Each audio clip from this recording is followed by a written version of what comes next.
So you're gonna have the bicep brachii. It's a two-headed muscle, long head and short head, located on the upper arm. So once again, we'll look at it from this point of view.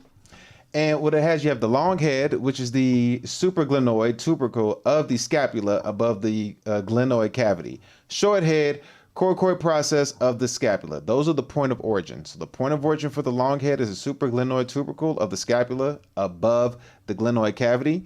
And then for the short head, the point of origin is the coracoid process of the scapula, okay? So in case you're wondering, right up in this regions up in here. Right up in these regions up in here for the long head and the short head. Alrighty. And the insertions are going to be the radiotuberosity on the radius bone and the bicipital aponeuris, a broad tendon that blends into the fascia of the forearm. So then you have what we're looking at down here. So right here, that's blending into the fascia of the forearm. Right there for the long head and the short head. Now the function of these muscles is this right here, what you're seeing on the screen. The elbow flexion, primary flexor of the forearm and the elbow joint.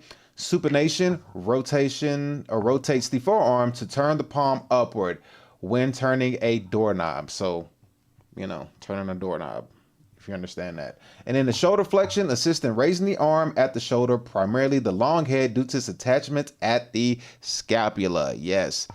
Yes, and then the brachialis, it lies underneath the bicep brachii and is a powerful muscle dedicated primarily for elbow flexion. Point of origin for that one is the distal half of the interior surface of the humerus, the upper arm bone, and the insertion is the coronoid process and the tuberosity of the ulna. Function is elbow flexion, primarily the strongest flexor of the elbow joint.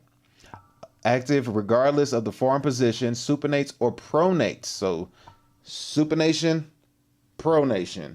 Prone means down, supine means up, face up. Unlike the bicep, it does not contribute to supination. So it does not contribute to this. It only contributes to this. All right, that is the brachialis.